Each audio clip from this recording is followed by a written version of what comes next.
మా ఇంటికి ఎందుకు చర్చ జరుగుతలేదు? కాబట్టి ఇది మా ప్రైవేట్ అపార్ట్మెంట్లలో మీ గవర్నర్ ఆఫీస్ కాడికి పోతా కదా, అక్కడ మీరు అరేంజ్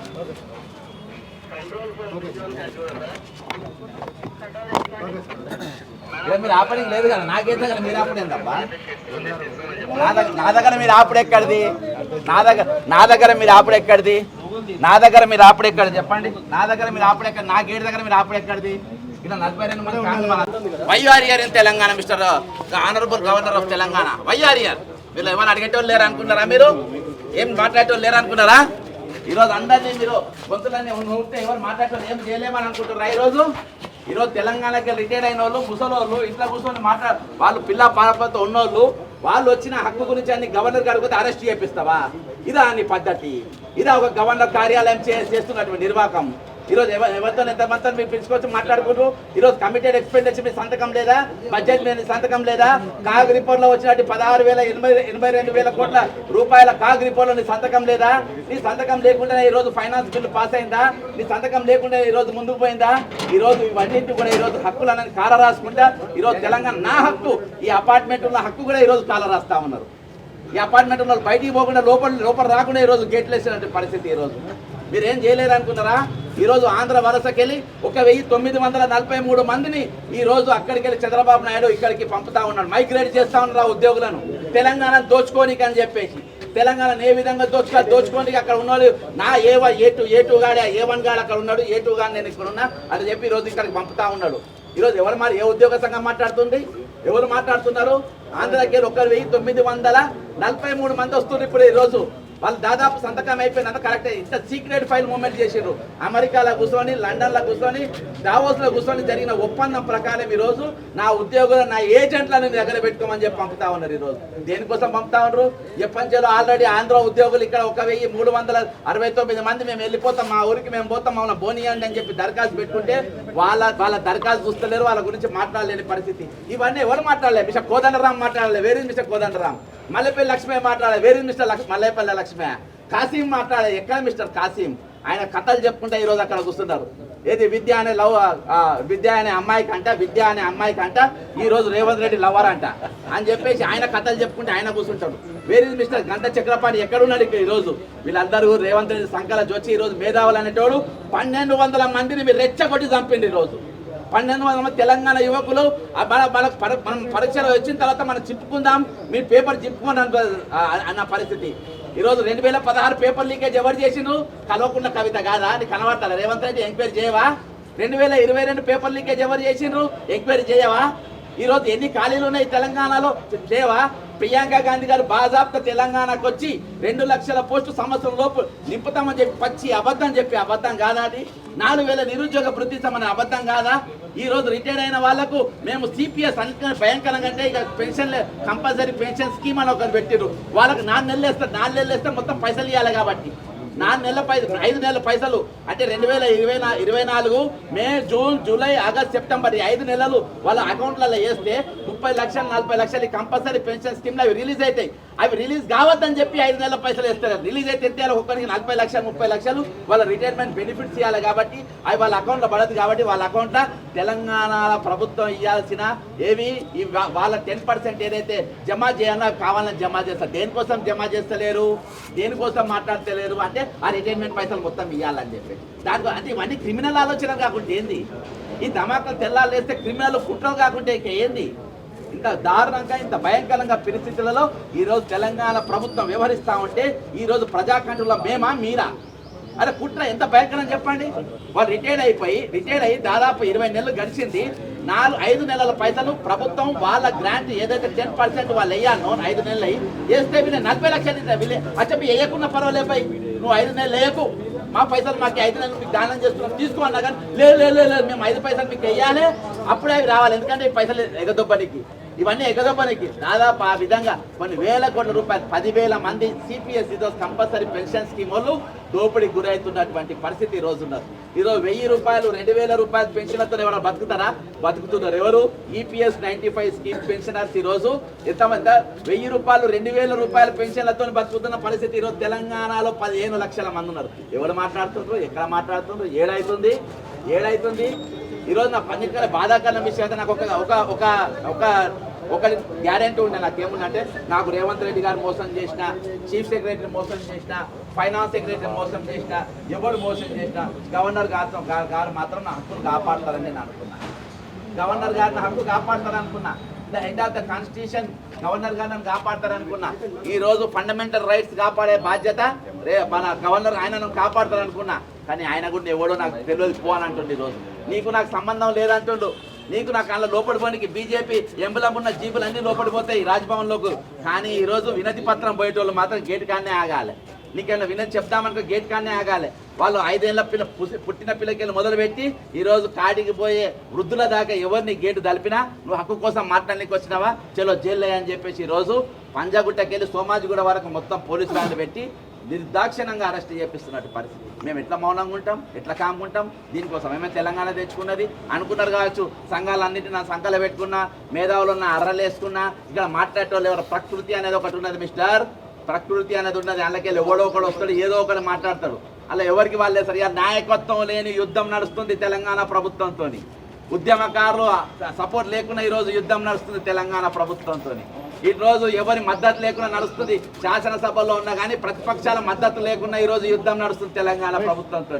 అది కామన్ మ్యాన్ కన్నెర్ర చేస్తే ఏ విధంగా అనేదో ఈరోజు పెద్ద పెద్ద పార్టీలు ఇస్తే కూడా, పెద్ద పెద్ద పార్టీలు పిలిపిస్తే కూడా ఇయాటి వరకు రాజ్భవన్ దగ్గరికి ఏ పార్టీ కూడా ఇయాటి వరకు పోలేదు. కానీ ఇవాళ రిటైర్మెంట్ అయిన కామన్ మ్యాన్ గేట్ దగ్గర పోయి మిస్టర్ గవర్నర్ కమ్అవుట్ అని చెప్పి తలుపు కొట్టిన పరిస్థితి.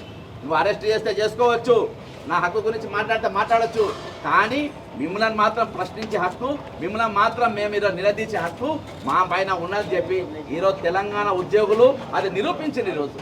ఈరోజు మీరు అరెస్ట్ చేస్తే చేస్తుండొచ్చు, కానీ ఈరోజు వాళ్ళు నిరూపించుకున్నారు. నీ దగ్గరికి వచ్చారు, వందలాది మంది అరెస్ట్ అయ్యారు, జిల్లాల వారికి అరెస్ట్ అయ్యారు. ఈరోజు వృద్ధులను చూడకుండా వీళ్ళని ఏం చేయగలుగుతారు? వీళ్ళని కొట్టగలుగుతారా? నన్ను చంపగలుగుతారా? నన్ను పొడగలుగుతారా? రాని మాట్లాడతారు 2 నిమిషాలు. బాధ ఏందో ఇంత ఏమైతుంది గవర్నర్ గారికి?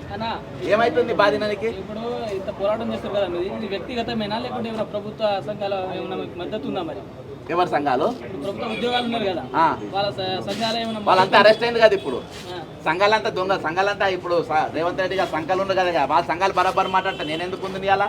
నా అవసరం ఏముంది, మీ అవసరం ఏముంది? ఎవరు ఇప్పుడు చేస్తుంది? నీకు ఎట్లా కనబడతాను అట్లా అనుకోవచ్చు, నో ప్రాబ్లం. మీకు ఎట్లా కనబడతారు అట్లా అనుకోవచ్చు అబ్బా, నాకేం ఇబ్బంది లేదు. ఇది ఎవరి పోరాటం, దేనికోసం మాట్లాడుతుంది, ఎవరి కోసం మాట్లాడుతుంది అనేది ప్రతి ఒక్కరు. 7వ గ్యారెంటీగా ప్రజాస్వామ్యాన్ని కాపాడుతామన్నారు, హక్కుని ఇస్తామన్నారు, స్వేచ్ఛని ఇస్తామన్నది ప్రభుత్వం. ఇది హక్కు స్వేచ్ఛని ఇస్తుంది అనుకోవచ్చా? రేవంత్ రెడ్డి మాట్లాడతారు కదా పెద్ద పెద్ద మీటింగ్. ఇది నా గేటు, నా ఇల్లు గేటు, రేవంత్ రెడ్డి ఇల్లు గేటు కాదు. నేను బయటికి పోతా అంటున్నా, నా గేట్లకి నన్ను బయటికి పోనిస్తాను. స్వేచ్ఛ అంటారా? స్వేచ్ఛ లేదంటారా? శాంతి భద్రతలు దెబ్బతింటున్నాయట కదా. అవును, నేను పెద్ద క్రిమినల్. నా మీద 89 క్రిమినల్ కేసులు ఉన్నాయి. నేను పెద్ద దందాలు చేసిన, భూ కబ్జాలు చేసిన, బ్లాక్మెయిల్ చేసిన, ఓటుకు నోటు దొంగ, ప్రధాన దొంగ నేనే. కాబట్టి నాతో శాంతి భద్రత ఉన్నది. కాదని నేను అంటున్నానా? కాదని అంటున్నా. దొంగని నేను. నా మీద 420 కేసు కూడా ఉన్నది. కేసులో చిట్టా నంబర్ 4 2 కేసులు ఉన్నాయి. 420 కేసులు నా మీద.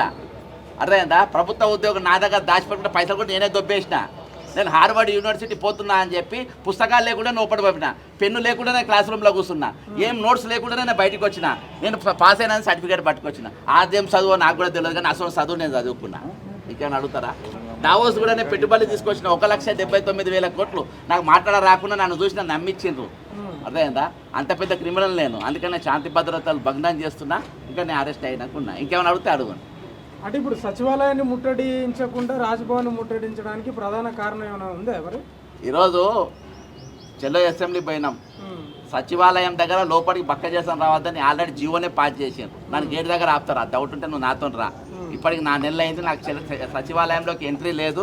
ఎంట్రీ కాకుండా ఏది మన ఇప్పుడు కుబేర్ ఇలా మెయిన్ మిల్ ఎవరనుకుంటున్నావు? Finance secretary Kuber. ఆ కుబేర్ కుంభకర్ణుడి పేరు విల్లా నంబర్ 42 ఆయన గిఫ్ట్కి ఇచ్చి రియాల్ దాకా చీఫ్ సెక్రటరీ ఎవరిచ్చిందో చెప్తలేడు. విల్లా నంబర్ 42 గొర్రెల స్కామ్ మొదలుపెట్టింది ఎవరు తెలుసా? ఆయన ఇప్పుడున్న ఫైనాన్స్ సెక్రటరీ సందీప్ కుమార్ సుల్తానియా. గొర్రెల స్కామ్ కీ పర్సన్ సలహాలు ఇచ్చింది వీళ్ళే. ఈరోజు బస్తు బొచ్చలు గొర్రెలు ఉన్నాయి, మనకు ఏడపోయినా అవే ఉన్నాయి, అనంతపూర్లో అవే ఉన్నాయి, బళ్ళారిలో అవే ఉన్నాయి. ఐడియా ఇచ్చింది వీళ్ళు ఉన్న ఫైనాన్స్ సెక్రటరీ. ఇన్ని నేను మాట్లాడుతున్నా. ఈరోజు ఎందుకు నా మీద కేసులు పెట్టారు వీళ్ళు? ఎందుకంటే అవి దొంగలు బరాబర్ ఉన్నాయి, నా దగ్గర సాక్ష్యాలు ఉన్నాయి, ఎక్కువ తక్కువ మాట్లాడితే మేము లోపడిపోతామని చెప్పేసి మూసుకొని కూర్చున్నారు. కాబట్టి ఈరోజు 101% తెలంగాణ అప్రజాస్వామ్య చర్య జరుగుతూ ఉంది. ఈరోజు నిరుద్యోగులే కాదు, ఉద్యోగులు కూడా భద్రత లేదు. ఇదివరకు నౌకరు లేకుండా పిల్లల్ని ఇచ్చేటోళ్ళు కాదు. ఈరోజు ప్రభుత్వ ఉద్యోగం అంటే పిల్లనియర్ వచ్చే రోజులలో చూడండి అటువంటి పరిస్థితి వస్తుంది. ఈరోజు లంచాలు ఎంత తీసుకుంటున్నా అనుకున్నావు? ఏసీపీకి ఎందుకు పట్టుబడుతున్నారు? రేపటి అంత ఎక్కువ సిపిఎస్ వాళ్ళే ఉంటారు, అంటే కంపల్సరీ పెన్షన్ రానోళ్ళు. రేపటి దినాన నా బతు కూడా ఇళ్ళ లెక్క అవుతుందని చెప్పేసి లంచాలు. అంటే టైటానిక్ సినిమాల పడవ ఐసును గుద్దుకున్నాక ఒక్కొక్కరు దొరుకుతూ ఉంటారు, నేను సత్త బత్త అని. అట్లా ఏసీ బోల్ తెగిడిసి లంచాలు తీసుకుంటారు, దొరుకుతారు, తప్పించుకుంటారు. ఈరోజు ఇవన్నీ జడ్సన్ గారు, ఇప్పుడు ముఖ్యమంత్రి రేవంత్ రెడ్డి చెప్తా ఉన్నాడు, ఈ బకాయిలు రావాలంటే ఈ రిటైర్డ్ అయిన ఉద్యోగులనే అడుగుతున్నాడు. ఏ పథకం ఆపాలనో చెప్పండి, నేను ఆపుతా అంటున్నాడు. మరి చెప్తే ఏమవుతుంది వీళ్ళు? బ్రదర్, ఆయన డిఫరెన్స్ బిట్వీన్ పథకం అండ్ కమిటెడ్ ఎక్స్పెండిచర్ అర్థమైందా? ఇవాళ నేను బిర్యానీ తినేది ఉన్నది కాబట్టి నేను నా ఇంట్లో కూలి చేయించుకున్న కూలి ఏదంటే కూలి అడుగుకుంటాడా? నా ఇంట్లో నేను ఇవాళ బిర్యానీ తినేది ఉన్నది, నా ఇంట్లో కూలి పని చేసిన వాళ్ళు మీ జీతం ఇవ్వాలి, నేను బిర్యానీ తినేది ఉంది, నీ బిర్యానీ ఆపన్నా లేకుంటే వాళ్ళ కూలి ఆపాలన్నా అంటే ఏం చెప్పాలి? ఈరోజు ఫస్ట్ కూలే ఇవ్వాలి, డబ్బులు లేవంటారు. కూలే ఇవ్వాలి. అసలు నువ్వు పనుని పెట్టుకోవద్దు, అసలు చేత కాకుండా దిగిపోవాలి. నువ్వు బ్రదర్, నేను చర్చించడానికి రెడీగా ఉన్నా, నేను పైసలు ఎక్కడికి ఆదాయం ఉందో నేను చూపెడతాను, నా దగ్గర డాక్యుమెంటేషన్ ఉన్నది. ఈ రోజు జిఎస్టీ నువ్వు పెట్రోల్ పోసుకోగానే 35 రూపాయలు 30 రూపాయలు మోడీకి పోతాయి, 30 రూపాయలు రేవంత్ రెడ్డికి వస్తాయి పెట్రోల్కి వెళ్ళి మొదలుపెట్టి. ఈరోజు ప్రతి దాని మీద ట్యాక్స్, ప్రతి దానిలో వీళ్ళ పైసలు వస్తాయి. అట్లా 18,000 కోట్లు వస్తాయి. 18 కోట్లలో ఫస్ట్ నువ్వు ఉద్యోగుల జీతాలు, డిఏలు, పిఆర్సీలు వాళ్ళ హక్కులు వాళ్ళకి ఇచ్చిన తర్వాత నువ్వు వేరే దేనికైనా వాడాలి.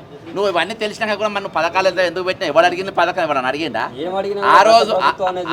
ఆ రోజు ఆ ప్రభుత్వం మీద పోరాటం చేసింది మేమే, మాకు తెలియదు ఏమన్నా నిన్నావా? ఈ రోజు నువ్వు ఎన్ని కమిషన్లు వేసి ఏ కమిషనర్ ఏమని బొచ్చు పీకినావు? నువ్వు కాళేశ్వరం వేసి మేఘాగాని బొచ్చు పీకినావా? లేకుంటే నువ్వు వేసిన ఏది టీజీపీఎస్సీలో స్కామ్ జరిగిన అనలేవన్నా పీకినావా? గొర్రెల బస్సులో ఎన్ని గొర్రెల బొచ్చు పీకినావు? నువ్వు ఏం చేసినావు? నువ్వు మాట్లాడినా చాలా ఉన్నాయి. నేను 1 to 1 కూర్చొని నేను చాలా మాట్లాడగలుగుతా. కాకపోతే ఈరోజు వాళ్ళు మాట్లాడతానే కదా ఇక్కడ ఇవన్నీ పెట్టింది దుకాణం. ఇప్పుడు మీలాంటి వాళ్ళు అర్థం చేసుకుంటలేరంట, పైసలు లేవు నన్ను ఏం చేయమంటారు అంటున్నాడు కదా. ఇక ఆ మీదవే చెప్పాలి, నేను వినాలి. కాబట్టి ఈరోజు గత ప్రభుత్వం చేసినటువంటి మొత్తం అక్రమాలు, ఆరోపణలు మొత్తం కూడా ఇప్పుడు వీళ్ళు అంటున్నారు కదా రేవంత్ రెడ్డి స్వయంగా, వాళ్ళు చేసిన నిర్లక్ష్యం వల్లనే వాళ్ళు చేసిన అప్పులు మొత్తం ఈ రోజు తీర్చలేకపోతున్నారు. అందుకనే ఈ రోజు ఇన్ని సందర్భాలు ఎదురవుతున్నాయి. నాకు ఇంకా టైం పడుతుంది. వాళ్ళు అట్లా చేసిన నీకు ఓటేసి ఇప్పుడు ప్రభుత్వం చర్చకు పిలిస్తే మరి ప్రధాన డిమాండ్ అంటే ఏమంటారు? మరి చర్చకు సిద్ధంగా ఉన్నారా మరి ప్రభుత్వం?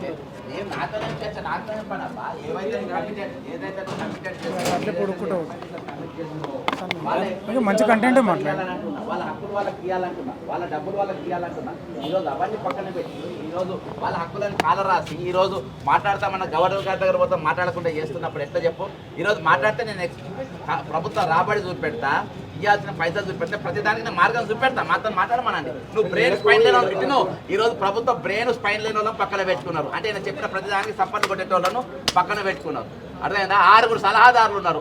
ఒకరైనా పనికి వచ్చేటోడు ఉన్నాడబ్బా, ఒకడేమో పెట్టెలు మోస్తాడు, ఒకడేమో బొకేలు మోస్తాడు, ఒకడేమో శాలువలు కప్పుతాడు. గవర్నమెంట్ అడ్వైజర్స్ చెప్తున్నా, అరకర వేనంటాడు ఏం చేస్తాడు? బొకేలు మోస్తాడు, ఓటు పెట్టెలు మోస్తాడు, ఓటు సంచులు మోస్తాడు. ప్రభుత్వ అడ్వైజర్లు వాళ్ళు ఉంటారా? ఏదో జ్ఞానవంతులు రాజశేఖర రెడ్డి గారు ఒక్కడనే పెట్టుకుంటారు, కేవీపీ రామచంద్ర అంటాడు. ఆయనతోనే ఉమ్మడి ఆంధ్రప్రదేశ్ నడిపారు. నీ దగ్గర 6 సలహాలు ఉన్నాయి. ఏం సలహాలు ఇస్తున్నావు ఈరోజు? ఏం సలహాలు తెస్తున్నారు ఈరోజు? తెలంగాణ దేనికోసం తెచ్చుకున్నాం మనం? 12 మంది దేనికోసం చచ్చిపోయారు? ఉద్యోగులు దేనికోసం పోరాటం చేస్తున్నారు? కాబట్టి ఈరోజు ఉద్యోగ సంఘాలు కూడా మాట్లాడలేని పరిస్థితిలో ఈరోజు తెలంగాణ సమాజం వచ్చింది. ఈరోజు 700 కోట్లు రిలీజ్ చేస్తున్నామని బట్టి విక్రమార్క చెప్పిండు నెలకు. మరి ఇప్పుడు ఆయన తోటి ధర్నాలు కాకుండా ఆయన తోటి ఎందుకు మాట్లాడారు? రేవంత్ రెడ్డి గారు 700 మందిని బువ్వకు పిలిచిండు. బువ్వకు పిలిచి అందరికి చెప్పినట్టే 10 మందికే వండినా అని. ఈ 700 మంది ఏమనుకుంటారంటే ఈ 10 మందిలో అన్న మనకేలా దొరుకుతానే 700 మంది అస్సలు కథ అసలు వంటే చేయలే అక్కడ. అర్థమైందా? అంటే 700 కోట్లలో ₹1 కూడా రాలేదు. ప్రభుత్వం వెంటనే మన గవర్నర్, ప్రభుత్వంతో మన గవర్నర్ గానే ప్రభుత్వం చాతగాని పని. అర్థం ఇది ప్రజాస్వామ్యం బాబా, ఇది ఇదంతా వాళ్ళదే. ఇది గవర్నమెంట్ ఇంట్లో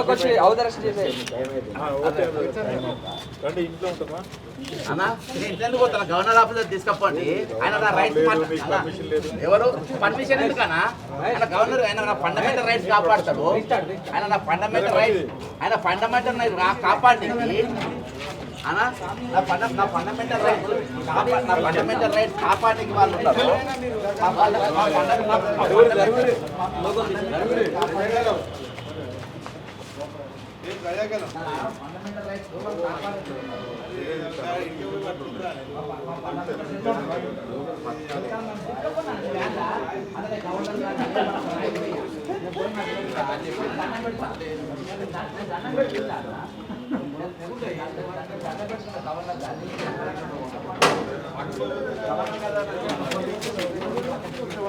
అరెస్టా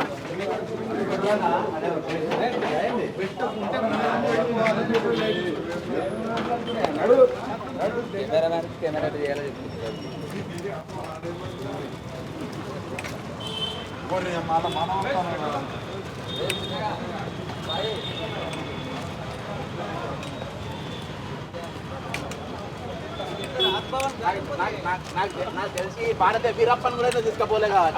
రాజ్భవన్ కాదు పోలీస్ స్టేషన్ రాజ్భవన్కి వెళ్తురా పోలీస్ స్టేషన్కి రాజ్భవన్కి అబ్బా, రాజ్భవన్కి తీసుకుపోతుండ్రు. అరే వాళ్ళు పోలీస్ స్టేషన్ తీసుకొని ఏం చేస్తారు?